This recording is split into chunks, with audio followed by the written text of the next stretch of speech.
2022 is a critical year in bridging the past and the future. In this particular year, the Russian economy displayed great resilience at a time when it was severely restricted by Western sanctions. Under such circumstances, Russia embarked on the strategic shift towards the east, particularly towards China. What's the current state of Russia's economy? How can this country leverage its turn to the east? And how many synergies will arise from deepening cooperation between Russia and China? In this episode, we have the privilege of hosting Yaroslav Lissovolik, Head of Investment Research at Sberbank CIB and former Chief Economist and Managing Director of Research at the EDB. Mr. Lissovolik brings a wealth of knowledge and expertise to shed light on the China-Russia economic cooperation. Now let's dive into the interview. Mr. Lissovolik, thanks for joining us in the show. Thank you. It's a great pleasure. Since the outbreak of the conflict between Russia and Ukraine, Russia's economic performance have exceeded many people's expectations. Despite sanctions from the West, the Russian economy has managed to remain stable. Could you please tell us what factors have contributed to this situation? One of the key factors, I think, was the emphasis that was placed on securing a critical degree of macroeconomic stability, especially through exchange rate stability. So despite the significant capital outflows, the significant pressure exerted on the Russian economy, you had essentially for an extended period of time in the course of last year, the exchange rate being stable or even appreciating. And that, I think, was one of the key factors that allowed for this critical degree of stability to be achieved by the Russian economy.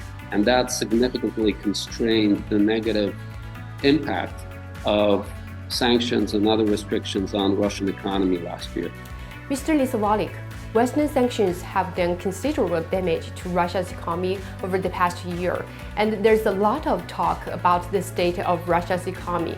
Could you please talk about how the Russian economy is doing? The macro picture is such that in the course of the year 2023, we're likely to be in positive territory in terms of economic growth. And this comes after a relatively moderate reduction that we had in the course of 2022. In the course of this year, then economic growth may accelerate to several percentage points. Given the external circumstances, this would be quite an achievement for an economy that is severely constrained in terms of its economic capability due to external constraints. The two countries signed multiple cooperation agreements and actively discussed China's participation in the development of the Far East region. What's your opinion on Russia's proposal to invite China to participate in the development of the Far East region? Yes, I think it's absolutely critical for Russia's development going forward. One of the key themes of the past decade for Russia's development has been what we call the turn to the east. So previously, we had most of our trade undertaken with respect to Europe, with respect to the West. Now there is a significant reorientation of trade towards Asia and especially China. China is now our key, largest trading partner. And of course, China's participation in the development of the Far Eastern region is really critical, is very crucial, because the Far Eastern region is really the geographical vanguard, if you will, of Russia's integration into Asia, into the fastest growing part of the global economy, which is East Asia, essentially. So this segment of the Russian economy, the Far East, needs to be more connected through transportation links to other parts of Russia, to other parts of Eurasia, and to China. And so accordingly, China's role in this connectivity project is absolutely crucial for the Far East to really start to deliver more of a contribution to Russia's own growth and to the broader growth of the region in Asia. Mr. Lissovolik, both China and Russia attach great importance to optimizing trade structures and diversifying trade categories. Besides the agriculture and energy sector, what other trade sectors do you think have great potential for cooperation between China and Russia?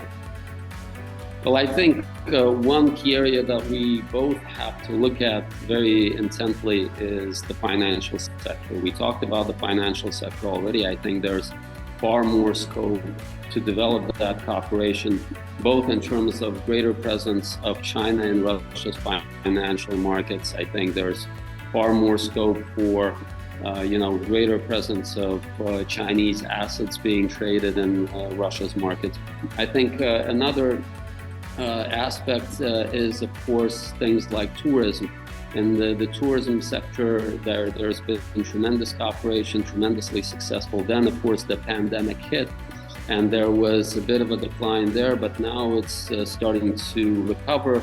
And I think there's a lot of scope for that part of the services sector to further get a boost in terms of our bilateral economic relations.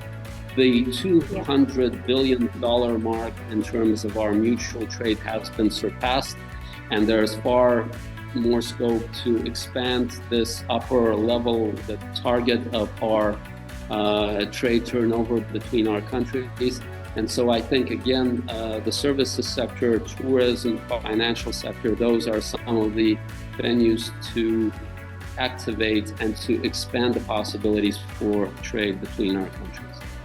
In the financial sector, the currency swap and other financial cooperation between China and Russia have been continuously expanding. What significance does this have for the economic development of both countries? How can we further enhance the level of financial cooperation between the two countries in the future? Yes, I think we've seen a steady development of financial links between China and Russia.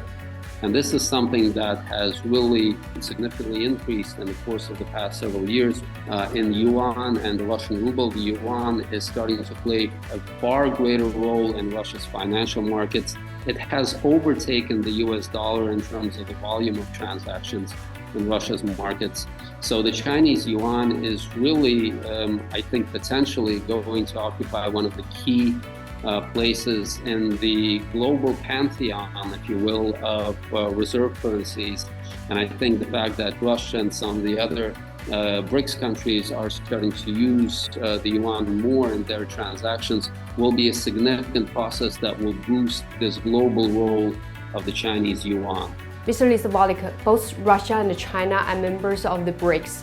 How do you think the BRICS summit promotes cooperation between China and Russia, and what role does it play in enhancing the influence of both countries on the global stage?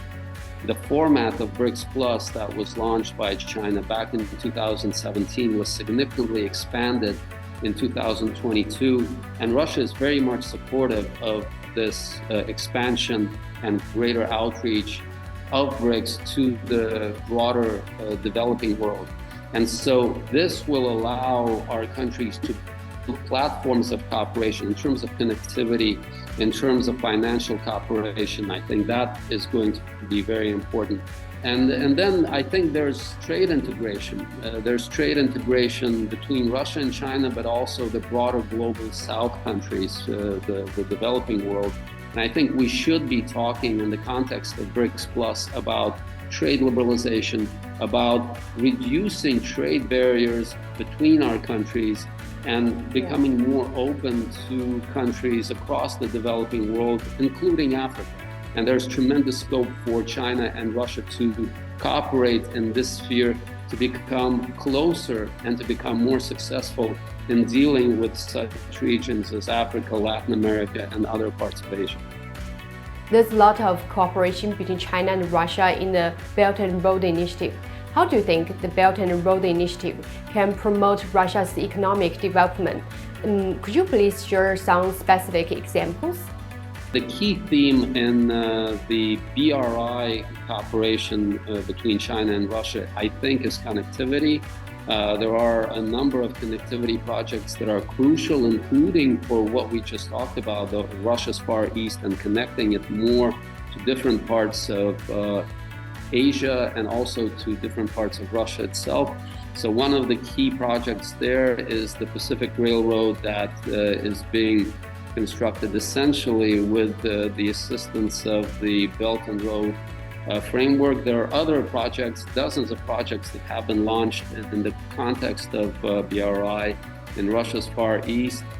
Something like more than $1.5 billion worth of projects only in one region, the Khabarovsk region in the Far East, in the past several years. And China is absolutely crucial in delivering this very important